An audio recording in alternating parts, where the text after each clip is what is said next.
नमस्कार मित्रों, मेरा नाम है मोहित पांडे। उम्मीद करता हूँ आप सभी अच्छे होंगे, स्वस्थ होंगे। आज की कहानी अंग्रेजी शासन से बगावत की दास्तान है और यह कहानी शहीद झूरी सिंह की कहानी है। मेरे गृह जनपद की कहानी है, भदोही उत्तर प्रदेश की। भदोही के बारे में बताते चले आपको।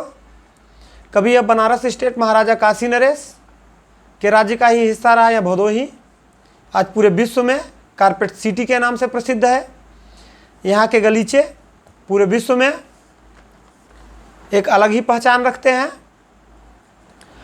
18वीं शताब्दी में ही ईस्ट इंडिया कंपनी नील की खेती कराने पर जोर देने लगती है,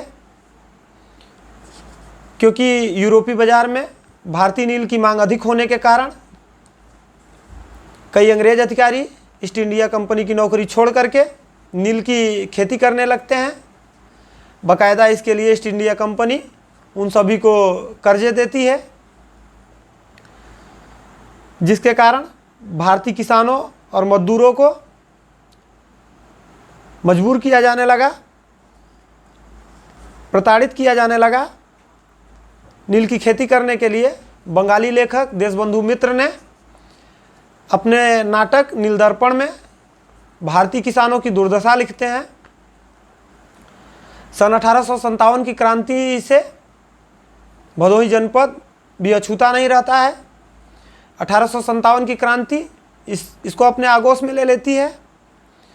पाली गोदाम अंग्रेजी शासन का नील गोदाम था। यहाँ का जिलाधीश रिचर्ड म्योर बहुत ही क्रूर, दमनकारी, जुल्मकारी अंग्रेज अधिकारी होता है। अभोली ब्लॉक का परऊपुर गांव इसी नील गोदाम के अधीन होता है। परऊपुर गांव के एक किसान राणा संग्राम सिंह रिचर्ड म्योर के जुल्मों से परेशान होकर के अपने गांव में एक गुप्त सभा आयोजित करते हैं। अपने गांव के किसानों को बुलाते हैं, जहां सर्वसम्मति से यह निर्णय लिया जाता है कि हम लोग नील की खेती नहीं करेंगे और अपनी परंपरागत खेती ही करेंगे। क्योंकि दोस्तों बताते चलें कि नील की खेती के बारे में, नील एक ऐसा पौधा होता है कि जिस खेत में लगा दिया जाता है इसकी जड़ें बहुत गहरी होती हैं। जिस खेत में लगा दिया जाता है वह खेत 2-3 साल के लिए बंजर हो जाता है, उसमें कोई फसल पैदा नहीं होती है। इस बैठक की जानकारी रिचर्ड म्योर तक पहुंचती है और गुस्से से भर जाता है। उसको लगता है कि इन सारी समस्याओं का, फसादों का जड़ राणा संग्राम सिंह ही है और वह अपने गांव के राजपूत किसानों और मजदूरों को मेरे खिलाफ भड़का रहे हैं। वह संग्राम सिंह को बुलवाता है और गोपीगंज के पास इमली के पेड़ पर फांसी दे देता है। इस घटना के समय में झूरी सिंह परऊपुर में नहीं होते हैं, वह अपने ससुराल में थे। उनकी भाभी रत्न कुंवरी उनको पत्र लिखती हैं। झूरी सिंह पत्र पाते हैं। पत्र पढ़ने के बाद वह अपने गांव के लिए निकलते हैं। अपने गांव पहुंचकर देखते हैं कि उनकी भाभी विधवाओं के वस्त्र पहन करके रिचर्ड म्योर के खिलाफ लड़ाई की तैयारी कर रही हैं। अपने भाभी को सांत्वना देते हैं और कहते हैं कि अभी मैं जिंदा हूं और इसका बदला लूँगा। उनकी भाभी अपने प्रण के बारे में उनको बताती हैं कि मैंने प्रण लिया हुआ है कि जब तक रिचर्ड म्योर का गर्दन सर नहीं देखूंगी तब तक स्नान नहीं करूंगी। वो अपने भाभी को सांत्वना देते हैं और माँ भवानी का उद्घोष करके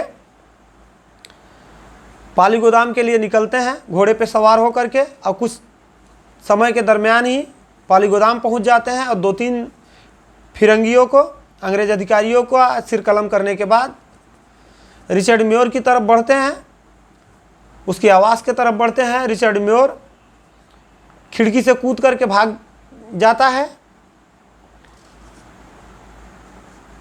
आगे आगे रिचर्ड म्योर घोड़े पे सवार, पीछे पीछे झूरी सिंह उसका पीछा करते हुए मोरवा नदी के किनारे पहुंच जाते हैं, जहां शीतलपाल एक चरवाहा अपनी भेड़ें चरा रहा था, अपनी पशु चरा रहा था।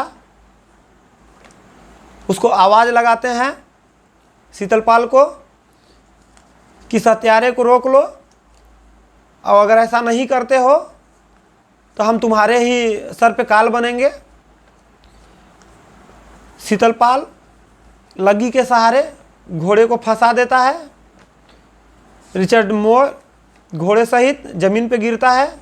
तब तक झूरी सिंह उसके पास पहुंच जाते हैं और तलवार के एक ही वार में रिचर्ड मोर का सर धड़ से अलग कर देते हैं। तत्काल ही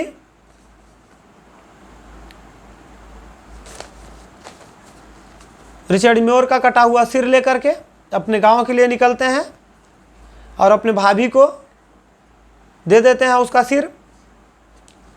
इसके बाद झूरी सिंह पर ब्रिटिश हुकूमत ने 1000 रुपये का इनाम रखा। वह अपने आप को बचाते रहते हैं और अपने आंदोलन को धार देते रहते हैं।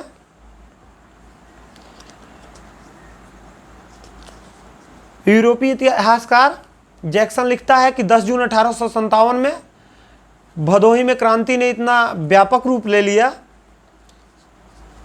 कि सभी अंग्रेज सिपाही भदोही छोड़ करके मिर्ज़ापुर पहाड़ी की तरफ भाग गए और पूरा भदोही अंग्रेज़ों से खाली हो गया। किसी करीबी के मुखबिरी के कारण झूरी सिंह पकड़े जाते हैं और उनके ऊपर बाकायदा क्राउन बनाम झूरी सिंह मुकदमा चलाया जाता है। मुकदमा चला करके उनको फांसी की सज़ा सुनाई जाती है। फांसी स्थान के बारे में मित्रों बताते चलें, बहुत मतभेद है। जैसा मैंने अपने बुजुर्गों से सुना है, चूँकि यह मेरे गृह जनपद की कहानी है और कईयों बार हम लोग सुन चुके हैं कि गोपीगंज के पास मिर्ज़ापुर तिराहा इमली के पेड़ पर इनको फांसी दी गई और जनता में खौफ बना रहे, इसके लिए कई दिनों तक इनका शव पेड़ से लटकता रहा। दोस्तों, कुछ लोग मानते हैं कि झूरी सिंह को फांसी उजला नाला मिर्ज़ापुर के पास दिया गया, जबकि सच्चाई यही है कि इनको गोपीगंज मिर्ज़ापुर तिराहा स्थित इमली के पेड़ पर फांसी दी गई, जो अब वहाँ नहीं है। पेड़ तो मौजूद नहीं रहा, जगह मौजूद है। दोस्तों, आप सबसे एक विनम्र अपील है, अगर मेरा वीडियो अच्छा लगता है तो आप सभी लाइक, शेयर और सब्सक्राइब करें और मेरा हौसला बढ़ाते रहें। ये कहानी का जो सिलसिला शुरू किए हैं यूँ ही चलता रहे। आप सभी का प्यार आशीर्वाद मुझे मिलता रहे। दोस्तों, अगली कहानी के बारे में आप सभी को बता देते हैं। अगली कहानी कनाडा के जस्सी की और पंजाब के मिट्ठू की प्रेम कहानी है। जल्द ही मिलते हैं अगली कहानी में। तब तक के लिए आप सबको राम राम, धन्यवाद।